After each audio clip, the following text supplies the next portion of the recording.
Hello friends, psychology की आज की पाठशाला में हम लोग रिसर्च मेथोडोलॉजी के एक टॉपिक पर डिस्कशन कर रहे हैं।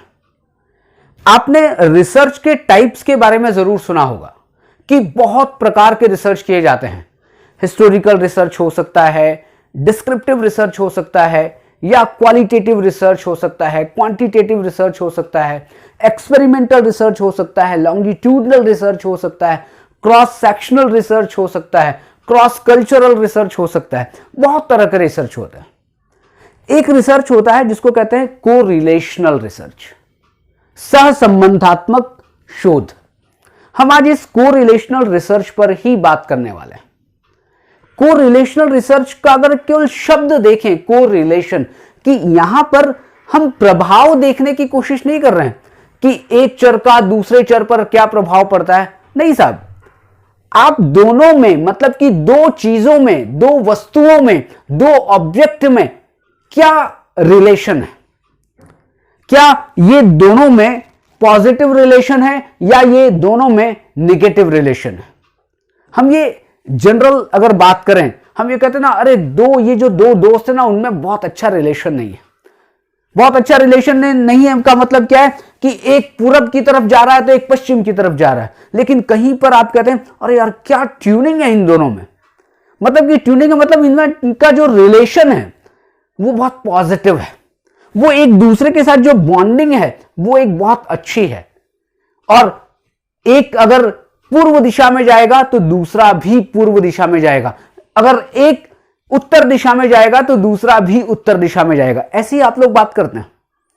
यहां पर कोरिलेशनल रिसर्च में भी बिल्कुल यही बात है। लेकिन कोरिलेशनल रिसर्च के पहले एक चीज हमें समझनी पड़ेगी कि आप कहते हैं कि साहब हमें संबंध देखना है तो एक्सपेरिमेंटल रिसर्च भी कर सकते हैं। देखिए, संबंध देखने के लिए एक्सपेरिमेंटल रिसर्च नहीं की जाती। एक्सपेरिमेंटल रिसर्च में क्या है, एक वेरिएबल का दूसरे वेरिएबल पर प्रभाव देखा जाता है कि एक चर का दूसरे चर पर प्रभाव पड़ रहा है या प्रभाव नहीं पड़ रहा है। और जब भी एक्सपेरिमेंटल रिसर्च की बात आती है तो वहां पर कुछ इंटरवेंशन की बात आती है, वहां पर कुछ हस्तक्षेप की बात आती है, वहां पर कुछ स्वतंत्र चर के किसी भी तरीके से मैनिपुलेशन की बात आती है, स्वतंत्र चर के किसी भी तरह से ट्रेनिंग की बात आती है, और उस ट्रेनिंग का इंपैक्ट किसी दूसरे डिपेंडेंट वेरिएबल पर देखा जाता है। जैसे एक टॉपिक आपको लूं कि इफेक्ट ऑफ योग ऑन एंजाइटी। अब यहां पर योग का प्रभाव देखा जा रहा है, मतलब कि अगर चिंता पर प्रभाव पड़ेगा तो उसका कारण क्या है, उसका कारण है योग। लेकिन जब हम कोरिलेशनल रिसर्च की बात करेंगे तो कोरिलेशनल रिसर्च में प्रभाव नहीं देखा जाता, कोरिलेशनल रिसर्च में संबंध देखा जाता है। एक टॉपिक लेते हैं, उस टॉपिक से हम डिस्कशन शुरू करते हैं। एक है जिसको हम कहते हैं एकेडमिक अचीवमेंट। एकेडमिक अचीवमेंट, और दूसरा एक वेरिएबल है जिसको हम कहते हैं सेल्फ कॉन्फिडेंस। हम बात क्या कर रहे हैं, हम बात कर रहे हैं कोरिलेशनल रिसर्च की।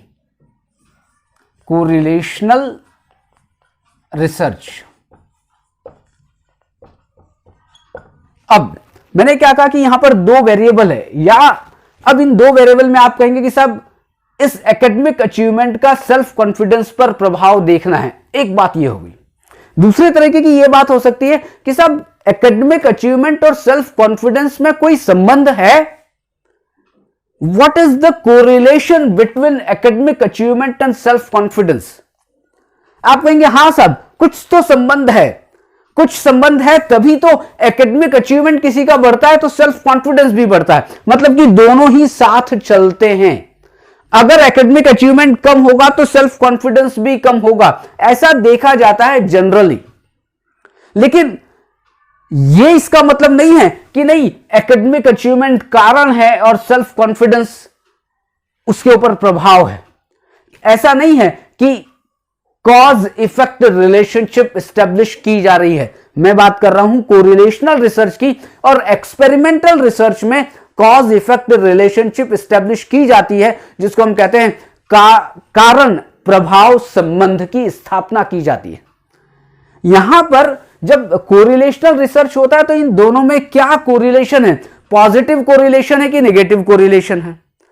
आप एक दूसरे एग्जांपल से समझ लें कि अच्छा, आप ये कहते हैं हाइट बढ़ती है तो वेट बढ़ता है। आप अगर बच्चों में देखेंगे कि जैसे जैसे हाइट बढ़ती है तो वेट बढ़ता है, तो आप कहेंगे साहब हाइट और वेट में पॉजिटिव कोरिलेशन है। क्यों पॉजिटिव है?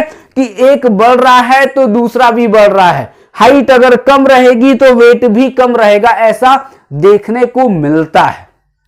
लेकिन क्या आप ये बिल्कुल कह सकते हैं कि साहब हाइट का ही प्रभाव वेट पर पड़ रहा है? नहीं, ऐसा नहीं होता है। वेट पर और भी बहुत सारी चीजों का प्रभाव पड़ सकता है, लेकिन एक संबंध आप देख रहे हैं, एक संबंध हम देख सकते हैं कि भाई साहब जो लोग टीवी देखते हैं और जिनके आंखों में चश्मा है, इन दोनों में मतलब कि आई साइट की जो प्रॉब्लम है और टीवी देखने में कोई रिलेशन है क्या? या जो बहुत लंबे समय तक व्हाट्सएप, फेसबुक या फोन की स्क्रीन को देखते हैं और उनमें अगर रिफ्रैक्टिव एरर है जो आईज से रिलेटेड है, क्या इन दोनों में कोई संबंध है आंखों की समस्या और स्क्रीन देखने से? यहां पर मैं बार बार क्या कह रहा हूं, मैं प्रभाव की बात नहीं कर रहा हूं कि इसका प्रभाव इसके ऊपर पड़ेगा। अगर आप ऐसे उल्टी तरह से देखेंगे तो आप बात तो वही है कि साहब ये तो प्रभाव ही तो देख रहे हैं। हम बेसिकली प्रभाव नहीं देख रहे हैं, हम तो इनके बीच संबंध देख रहे हैं कि कोई संबंध है। आप देखते रहो कि साहब मेरे उस गांव वाले से उस गांव वाले के बीच कोई संबंध है क्या? बस वही संबंध, वो जो आप करें ना, इन दो भाइयों के बीच संबंध, इन दो बहनों के बीच संबंध, और भी कई तरह के संबंध होते हैं। सेम वैसे ही आप जब किसी टॉपिक पर बात करें तो दो ऑब्जेक्ट, दो वेरिएबल के बीच भी आप संबंध देख सकते हैं। और वो क्यों कोरिलेशनल रिसर्च किया जाता है? क्योंकि एक्सपेरिमेंटल रिसर्च उस टॉपिक पर नहीं की जा सकती, क्योंकि एक्सपेरिमेंटल रिसर्च में आप इंडिपेंडेंट वेरिएबल की ट्रेनिंग देते हैं, आप रैंडम सिलेक्शन करते हैं, किनका? सब्जेक्ट्स का। तो बहुत सारी चीजें क्या है कि आप उनको अगर करने बैठेंगे तो कहीं ना कहीं नैतिक रूप से आप फंस जाएंगे। आप इसको और आसानी से समझ लें कि मैं एक एक्सपेरिमेंटल रिसर्च, चलिए मैं करता हूं कि मैं एक एक्सपेरिमेंटल रिसर्च करना चाहता हूं कि effect of smoking on cancer. अब यह भी तो हो सकता है कि मैं स्मोक करने वालों को मैं क्या करूं, मैं स्मोक करने की, जो अधिक स्मोक करेगा, जो कम स्मोक करेगा, जो बिल्कुल नहीं करेगा, कुछ कैटेगरीज बनाऊंगा। फिर हो भी सकता है कि मैं इंटरवेंशन दूं, मतलब कि मैं उनको कहूं भाई साहब सिगरेट बढ़िया पिया करो आप।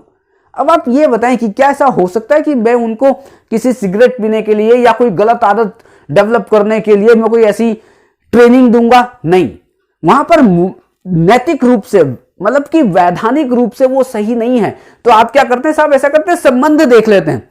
संबंध कैसे देख लेते हैं कि साहब जो लोग सिगरेट पीते हैं और स्मोकिंग वाले लोगों के बीच कोरिलेशन देखने की कोशिश करते हैं।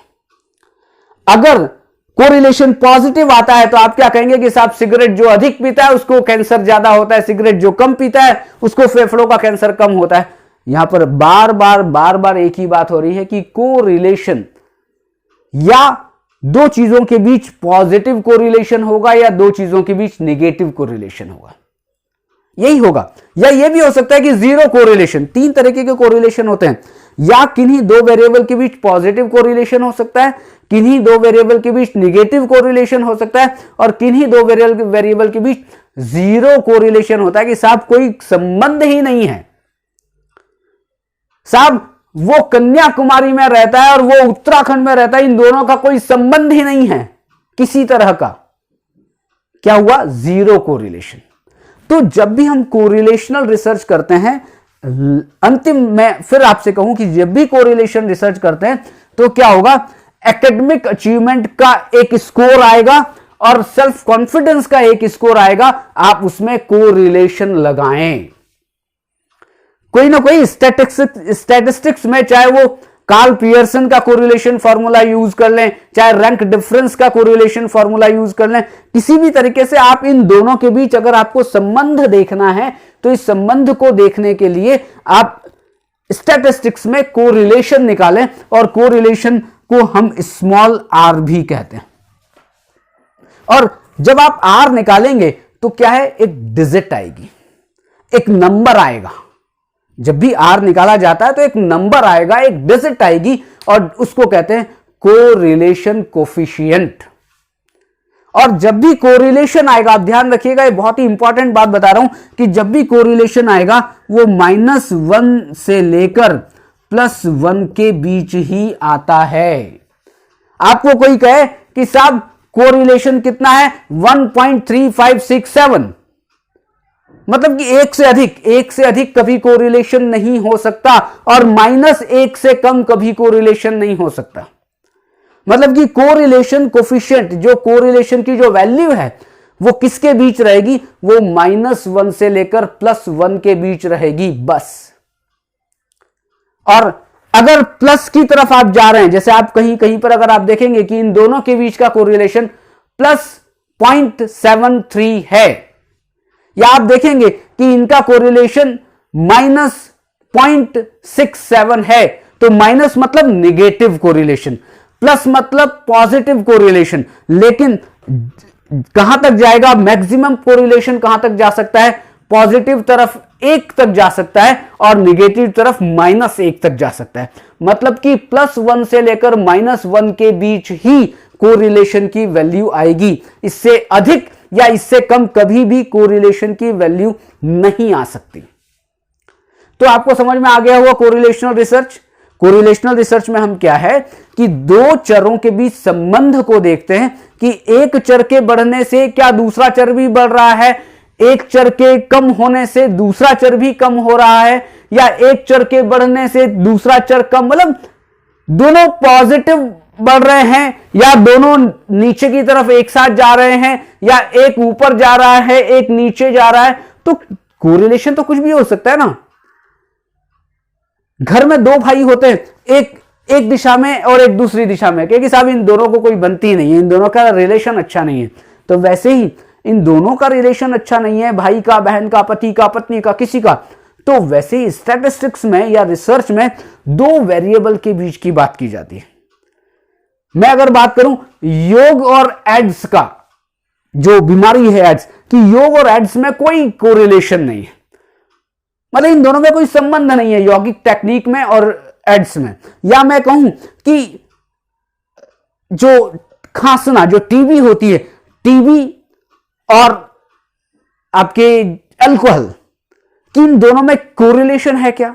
अब कोरिलेशन देखने के लिए कि क्या अल्कोहल लेने से टीबी होती है क्या, या जो ज्यादा अल्कोहल लेते हैं उनको ज्यादा टीबी होती है क्या, मतलब कोरिलेशन आप देख रहे हैं, सहसंबंध देख रहे हैं दो वेरिएबल के बीच, तब आप कोरिलेशनल रिसर्च करते हैं। और कोरिलेशन की वैल्यू -1 से लेकर +1 तक आती है। माइनस मतलब नेगेटिव कोरिलेशन, प्लस मतलब पॉजिटिव कोरिलेशन। अब जब जीरो कोरिलेशन आता है मतलब कि कोई कोरिलेशन नहीं है दोनों ही वेरिएबल्स के बीच। अब इसकी कुछ सीमाएं हैं, मतलब कुछ लिमिटेशंस हैं। लिमिटेशन यह है कि देखिए कोरिलेशनल रिसर्च में cause and effect relationship, cause and effect relationship नहीं देखी जाती है। मैं फिर रिपीट कर रहा हूं, कॉज एंड इफेक्ट रिलेशनशिप नहीं देखी जाती है कोरिलेशनल रिसर्च में। जब भी कॉज एंड इफेक्ट रिलेशनशिप की बात आएगी तो वो एक्सपेरिमेंटल रिसर्च में आएगा। दूसरा कि जब भी कोरिलेशनल रिसर्च आएगा तो कुछ वेरिएबल्स को हम क्या करते हैं, कंट्रोल नहीं कर पाते। क्यों कंट्रोल नहीं कर पाते हैं? क्योंकि वो उनके चीजों के साथ आ जाते हैं, उन वेरिएबल के साथ कंबाइंड हो जाते हैं। एक्सपेरिमेंटल रिसर्च में तो हम बहुत सारी चीजें कंट्रोल कर पाते हैं, लेकिन कोरिलेशनल रिसर्च में क्योंकि वो नेचुरल कंडीशन में ज्यादा होते हैं तो वहां क्या होता है, वो नॉन एक्सपेरिमेंटल रिसर्च होते हैं, इसलिए कभी कभी हम कंट्रोल करने में हमें दिक्कत आती है। तो ये है आपका कोरिलेशनल रिसर्च।